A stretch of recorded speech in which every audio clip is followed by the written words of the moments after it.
everybody, Rabbi Picker here. So I was thinking about ways to, bring the community together more. Even though we already have an awesome community, every little bit helps. And I was thinking about making a challenge, no prize, just for fun, just to bring people closer. It'll be interesting. And I'm calling it the Picker's Pile. And what I think we're going to do is I'm going to show you my lot collection. Obviously, I'm a relatively new picker, so my lot collection is relatively small. And then I'm going to challenge other pickers, by name, 2 pickers, to show us their lot collections. And then they'll challenge 2 lot pickers to show their collections. And hopefully that way we'll be able to learn a lot about various pickers. And some of the interesting locks that are around the world, because there's always interesting locks. Every country has their own set of locks, all their own interesting things. So I think it's going to be a good idea, and I'm going to start with my collection right now. So please, everyone who's willing, join me in the Picker's Pile. So first, I got this little cart. It's on wheels. I can roll it around. So I have a few little cores that I'm working on for challenge locks. I have this that's going to be an upcoming video. I'm going to gut this. This is a very interesting lock we'll talk about in a second. So let's take a look. So I have a Packlock 90A, I believe this is, not a pro, that I got from Mr. Happy when he was here in Israel, when he was visiting. Really, really nice lock. And this was sent to me by Elroy's Toys. It is a American Lock 1100. Then I have this. This is the King lock. This is the lock I got from, I believe it's from Bulgaria or Romania. Somebody can correct me. I'm not 100% sure.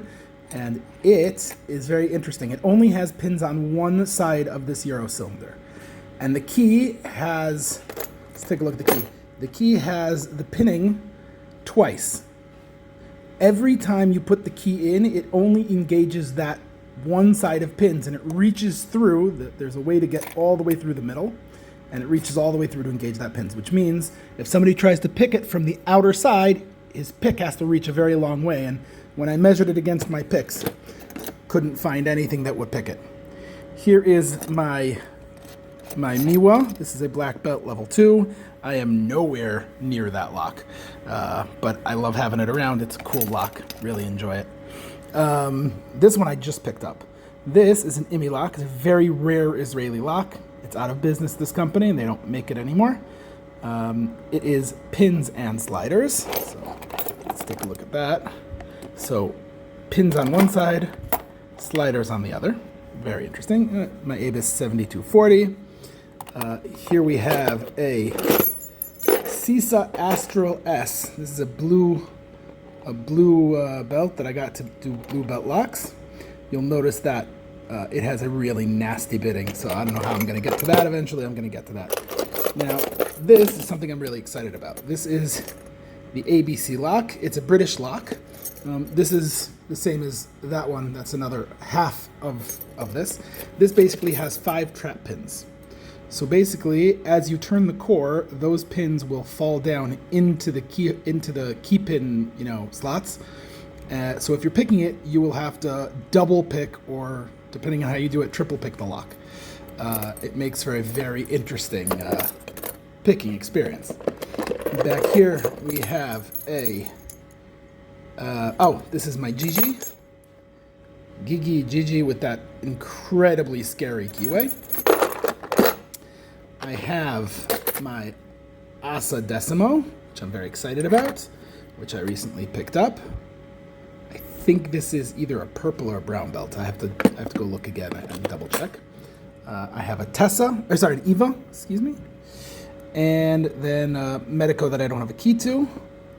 I do have Green Tools sent me a Medico, but it is currently by Texas Rebel in Texas. When the war is over, hopefully I'll be able to get it.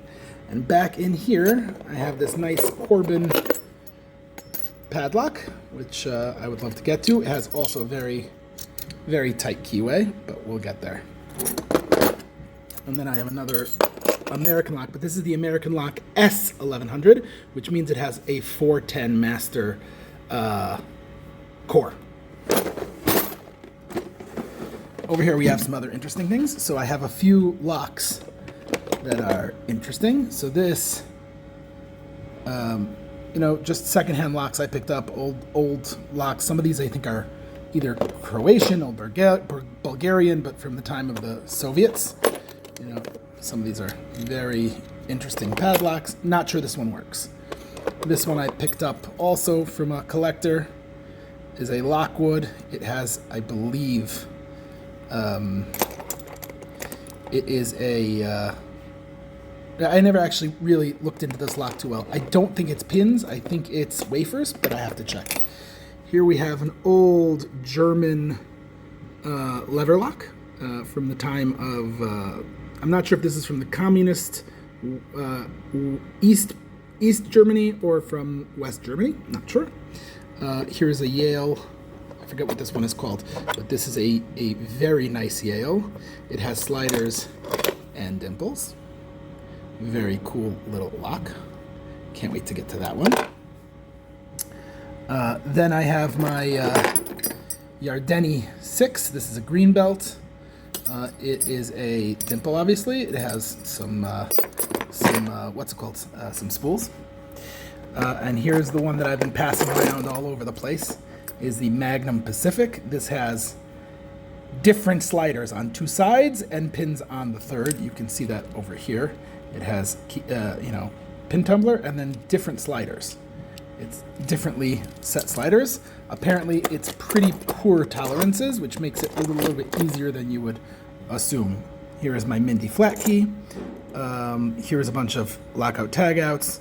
So I have the two masters, a Packlock PL 410 Pro, another 1100,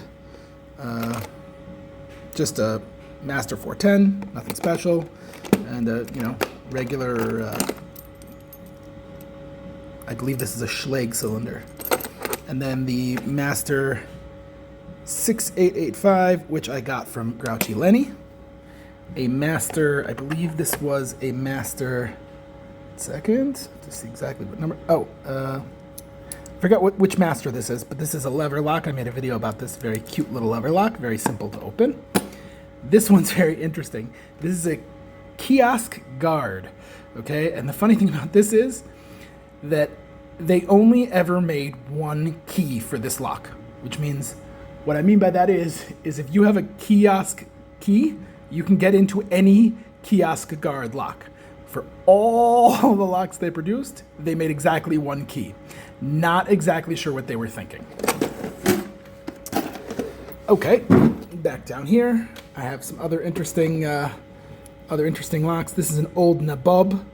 This is called a Nabob, also a company that no longer exists here in Israel. Another European lock, I believe again from either Bulgaria or Croatia, something like that. Oh, actually, it says, I just noticed this, made in Hungary. There you go. This is a U-Haul lock I got from Texas Rebel. Another antique European lock. Another Ezet, made in Hungary, obviously. There you go, made in Hungary. My Abus Titanium. This is a Packlock Army lock that I got from Texas Rebel. My favorite comfort lock, my Brinks. This is a Rav Bariach, similar to the Masters brass padlock, nothing special. An Ace over here. Here I got this Federal cutaway that I've been doing I used for a couple videos. Nice little Federal cutaway with spools. Here I have another 7240 that I got from Grouchy Lenny.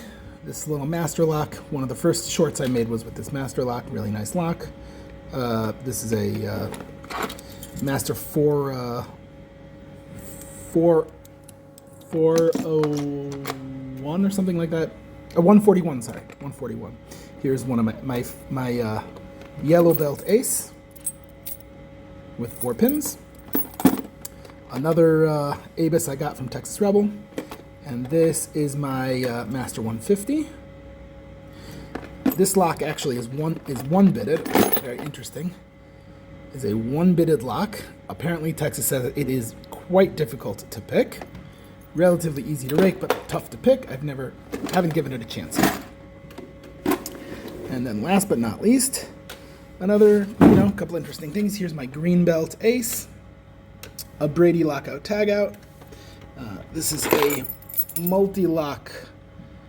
Excuse me. I think this is a multi-lock, but it is a pin tumbler non-dimple. Let's get this. Here you can see the keys. Okay. I have the Modex. I forget exactly the number. Interesting lock, 6 pins, all spools, pretty easy to pick though. Low tolerances.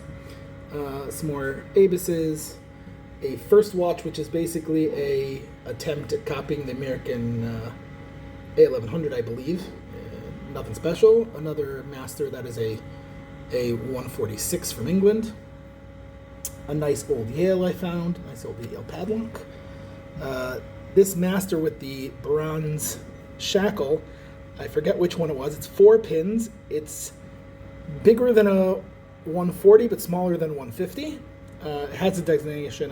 I looked it up, and people were helping me online. I don't remember which one it was. Here's a Master 3. My old Master... This is my old Master 3.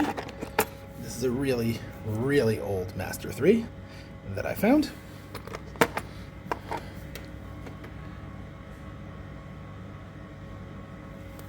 And then a couple other 1100s, one of which is, again, another 410 Master Core, and one is a regular American lock. Besides that, I have a ton of regular cylinders and stuff, things people gave me or that I found in the garbage, pretty low level Euro cylinders for practice and for parts and stuff like that. These are my main locks. I think I covered most of everything. I appreciate you guys for being with me on this one. I am going to nominate Grouchy Lenny and the big dog himself, Greyhound Lockpicking, to join in and show us their pile. This has been Rabbi Lockpicker with the Picker's Pile. See you next time.